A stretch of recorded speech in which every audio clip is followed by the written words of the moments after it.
એન્ઝાયટીના કારણો અનેક હોઈ શકે છે, જેવા કે મગજમાં આવેલા રાસાયણિક તત્વોની વધઘટના કારણે એન્ઝાયટી થઈ શકે છે.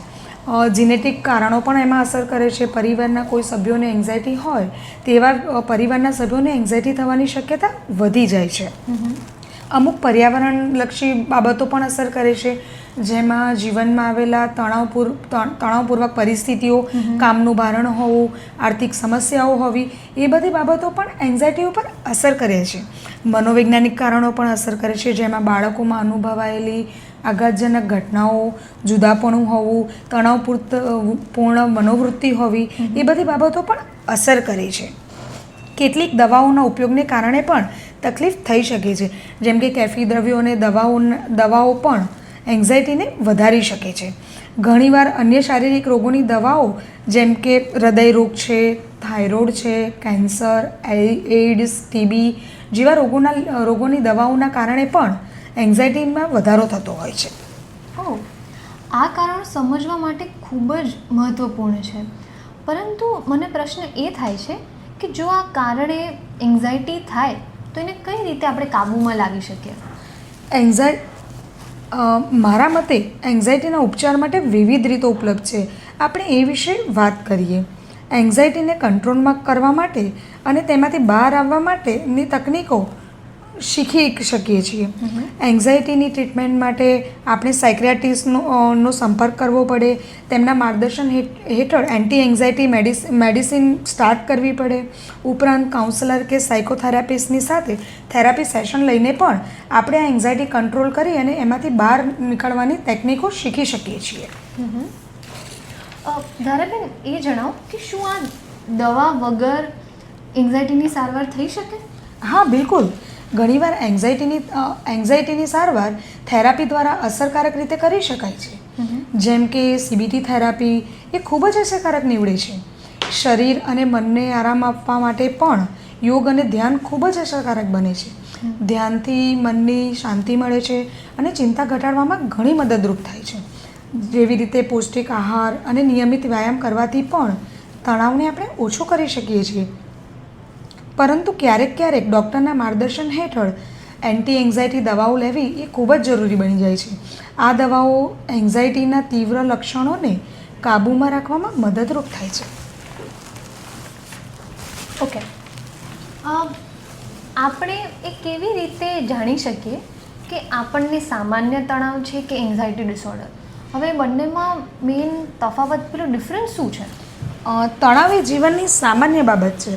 દરેક વ્યક્તિ તેનો અનુભવ કરતો જ હોય છે. જ્યારે તણાવમાં ચિંતા કે ભયનો સમાવેશ થાય છે ત્યારે વ્યક્તિના રોજિંદા જીવનમાં ખલેલ પહોંચાડે છે. જેમ કે સતત ચિંતાને લીધે વ્યક્તિના કાર્ય કરવાની ક્ષમતા પર અસર પડે, તે કામ પર પૂરી તરહથી ફોકસ ના કરી શકે, જેના લીધે વ્યક્તિના મગજમાં વિચારોનું પ્રમાણ વધી જાય. ત્યારે વ્યક્તિનો જે સામાન્ય તણાવ છે એ એન્ઝાયટી ડિસઓર્ડરનું સ્વરૂપ લઈ લેશે. ઓકે. ધારાબેન, એ જણાવો કે શું વ્યક્તિ પોતાની જાતે એ એન્ઝાયટીને દૂર કરવા એ પ્રયત્ન કરી શકે? હા, બિલકુલ. ચિંતાને દૂર કરવા માટે જાતે પ્રયત્ન કરી શકાય છે. માઇન્ડફુલનેસ મેડિટેશન, હકારાત્મક વલણ, સેલ્ફ કોન્ફિડન્સ, રિલેક્સેશન, નિયમિત કસરત, પૌષ્ટિક આહાર, તંદુરસ્ત જીવનશૈલી, પૂરતો આરામ અને રોજબરોજની નિયમિતતા, આ બધી બાબતો ઘણી બધી અંશે ચિંતાને મેનેજ કરી શકે છે. ઓકે. અને એક અન્ય મહત્ત્વપૂર્ણ બાબત એ પણ છે કે ફેમિલી અને ફ્રેન્ડ્સનો સપોર્ટ મળવો એ ખૂબ જ જરૂરી છે. વ્યક્તિએ એવી પરિસ્થિતિમાં પોતાને એકલો ન માનવો જોઈએ અને મનની બીમારી વિશે ખુલીને તેના ફેમિલી મેમ્બર સાથે વાત કરવી જોઈએ. એ પણ એક ઉપચારનો માર્ગ જ છે. સાવ સાચી વાત કહી. મને તો એમ લાગે છે કે આ વાતનું સરળ પરંતુ અસરકારક માર્ગ એ પણ છે કે આપણે આ ડર અને ચિંતા સાથેનો સંબંધ થોડો શાંત અને પોઝિટિવ બનાવીએ અને તણાવ અને ચિંતાને જીવનનો ભાગ જે છે જ, પરંતુ એને મજબૂત અને શાંતિપૂર્ણ રીતે આપણે એનો હલ કરી શકીએ છીએ. હા, બિલકુલ નુપુર, તમે સાચું જ કહ્યું. પોતાના ઉપર કાબૂ મેળવવો અને એક સમર્થ અને શાંતિપૂર્ણ જીવન જીવવું એ જ સત્ય છે. મિત્રો, જો તમને કે તમારા ફેમિલી કોઈ પણ રિલેટિવને એન્ઝાયટીના લક્ષણો દેખાય તો તેમને મદદરૂપ થવું જોઈએ, સહજ રીતે આ પરિસ્થિતિનો સામનો કરવો જોઈએ અને સાયક્રેટિસ્ટની મદદ લેવા માટે તેમને પ્રેરિત કરવા જોઈએ. આ વાતો દ્વારા આપણે એન્ઝાયટી વિશે ઘણું જાણી લીધું. આનાથી એ જાણવા મળ્યું કે માનસિક આરોગ્ય એટલું જ મહત્ત્વપૂર્ણ છે જેટલું કે શારીરિક આરોગ્ય. તો મિત્રો, શાંતિ અને આરોગ્યના માર્ગ પર ચાલો. ધન્યવાદ મિત્રો. આજના પોડકાસ્ટમાં અમે આશા રાખીએ છીએ કે આ માહિતી તમને જરૂર મદદરૂપ થઈ હશે. આપ સૌનું ખૂબ ધન્યવાદ. શાંતિમય અને તણાવ મુક્ત જીવન માટે આપણે પ્રયત્નો ચાલુ રાખીએ.